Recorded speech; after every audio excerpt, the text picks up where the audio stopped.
ఈ పోరాటాన్ని చూస్తున్న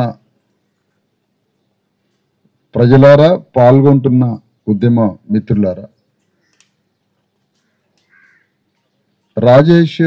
కర్ల రాజేష్ అన్యాయంగా పోలీసుల హింసకి చనిపోయినటువంటి వ్యక్తి.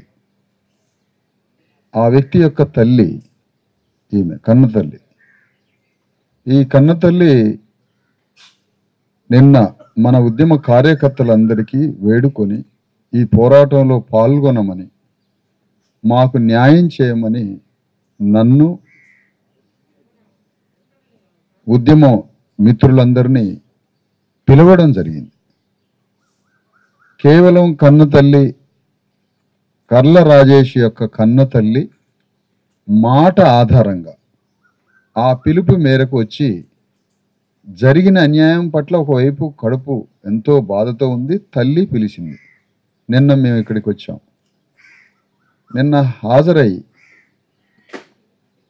ప్రభుత్వం ముందు పెట్టాల్సిన ప్రతిపాదనలన్నీ, డిమాండ్స్ని పెట్టి ఈ శవం ముందే ధర్నాకి దిగడం జరిగింది. రోడ్డు మీదకి పోతుంటే ఆపినారు పోలీసులు. ఇక్కడే కూర్చోవడం జరిగింది.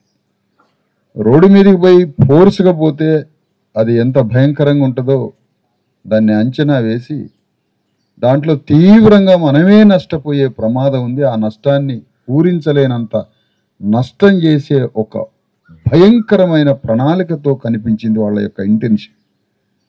వెంటనే ఆలోచనతో ఇక్కడే కూర్చోవడం జరిగింది. ఇక్కడ చెప్పాల్సిన విషయం ఏంటంటే,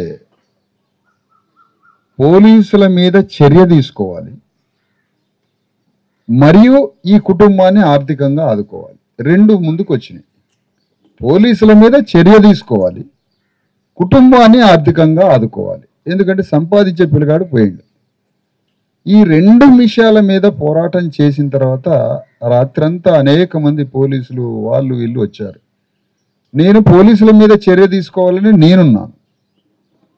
పోలీసుల మీద చర్య తీసుకోవాలన్న మొదటి పాయింట్ మీదనే నేనున్నా. ఇదే నా లక్ష్యం. ఆ తర్వాత ఆ కుటుంబానికి ఆర్థిక సహాయం చేయండి అన్న. పోలీసుల మీద చర్య తీసుకోవడం కుదరదు, కానీ ఆ కుటుంబాన్ని వాళ్ళు తృప్తి పడే స్థాయిలో మేము ఆర్థికంగా ఆదుకుంటాం అన్నారు. వాళ్ళు తృప్తి పడే స్థాయిలో ఆర్థికంగా మీరు అడిగినంత కాదు కానీ తృప్తి పడే స్థాయిలో ఆర్థికంగా ఆదుకుంటాం అన్నారు. ఆ రెండు మాటలన్నా నేను మాత్రం ఒకే డిమాండ్లో ఉన్నా. దాని తర్వాత చేయండి, కానీ ముందు పోలీసుల మీద చర్య తీసుకోండి అన్న. ఈ రెండు డిమాండ్లు పెట్టి ఆ రెండు డిమాండ్లలో మేము పోలీసుల మీద చర్య తీసుకోలేమని అధికారులంతా వచ్చి చెప్పారు. అధికారులంతా వచ్చి చెప్పిన తర్వాత అట్లయితే నా దగ్గరికి రండి, పోలీసుల మీద చర్య తీసుకునేటట్టయితే నా దగ్గరికి రండి అనడం జరిగింది. నా దగ్గరికి రాలేదు. ఆ చర్చలో కూడా నాతో పాల్గొనలేదు. చివరిగా తల్లిని, బంధువులని వారు ఒప్పించుకున్నారు. కుటుంబ సభ్యుల్ని, బంధువులని, మరీ ముఖ్యంగా కన్నతల్లే, కర్ల రాజేష్ యొక్క కన్నతల్లి పోలీసుల మీద చర్య తీసుకోకపోయినా పర్వాలేదు, కుటుంబాన్ని ఆర్థికంగా ఆదుకుంటే చాలు అన్న విషయంలో తల్లి పోరాటాన్ని విరమించింది.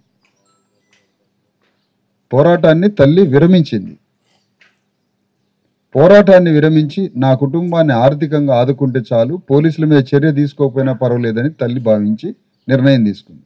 తల్లే నిర్ణయం తీసుకున్నాక నాకు స్థానం లేదు, ఇక్కడ పోరాడే స్థానం నాకు లేదు. కాబట్టి తల్లి తీసుకున్న నిర్ణయం పట్ల, బంధువులు తీసుకున్న నిర్ణయం పట్ల నేను పోరాటం నుండి బయటకు వస్తున్నా. ఈ విషయాన్ని అందరికీ తెలియజేస్తున్నా. అమ్మా, ఇక మీరే ఆ నిర్ణయం తీసుకున్నాక నేను పోరాడే రూపాన్ని, పోరాడే ఆలోచనని, పోరాడే శక్తిని, పోరాడే అవకాశాన్ని కోల్పోయాను. మీరు తృప్తి పడ్డారు కాబట్టి మీరు తృప్తి పడితే అది మీకు సంబంధించిన విషయంగా ఆలోచిస్తున్నా. ఇది సమాజానికి తెలియజేస్తాను. ధన్యవాదాలు. కర్ల రాజేష్ కుటుంబానికి న్యాయం జరగాలని కోదాడ పట్టణంలో గాంధీనగర్లో రాజేష్ ఇంటి ముందే నిన్నటి నుండి ఒక భారీ నిరసన ధర్నా కార్యక్రమం చేయడం జరిగింది. ప్రభుత్వం ముందు కొన్ని డిమాండ్స్ని పెట్టి, ప్రధానంగా ఆ డిమాండ్స్ అన్ని షార్ట్ అవుట్ అయ్యి చివరికి రాత్రికి పోలీసుల మీద చర్య తీసుకోవాలి, కుటుంబాన్ని ఆర్థికంగా ఉపాధి మార్గాన్ని చూపించాలన్న దగ్గర ఆగింది.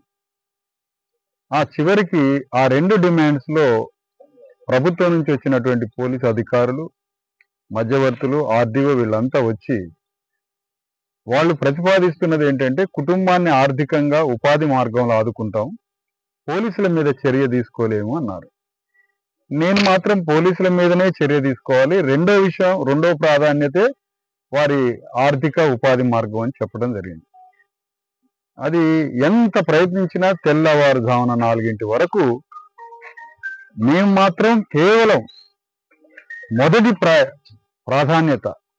ప్రాధాన్యతగా ఫస్ట్ పోలీసుల మీద యాక్షన్ తీసుకోవాలి, పోలీసులు చేసినటువంటి ఈ దుర్మార్గమైనటువంటి కర్ల రాజేష్ని అతి దారుణంగా హత్య చేసిండ్రు, ఆ పోలీసుల మీద చర్య తీసుకోవాలని మేము ప్రధానంగా డిమాండ్ చేస్తుంటే దానికి తలగకుండా జ్యుడిషియరీలో ఉందని, జ్యుడిషియరీలో ఉన్నప్పుడు చేయొద్దని, కుటుంబాన్ని ఆర్థికంగా ఆదుకుంటాం, వాళ్ళకు ఉపాధి మార్గాన్ని ఇస్తామని, ఏదన్నా ఒక జాబ్ పెట్టిస్తాం, ఉపాధి మార్గం ఇస్తాం, ఆ కుటుంబానికి ఆర్థికంగా వాళ్ళు తృప్తి పడే విధంగా ఆ కుటుంబాన్ని ఆర్థికంగా ఆదుకుంటామని చెప్పడం జరిగింది. దాన్ని చివరి వరకు మేము కేవలం దాని మీద పోలీసుల చర్య మీదనే ఆధారపడి చివరి వరకు ప్రయత్నం చేశాము. కానీ కన్నతల్లి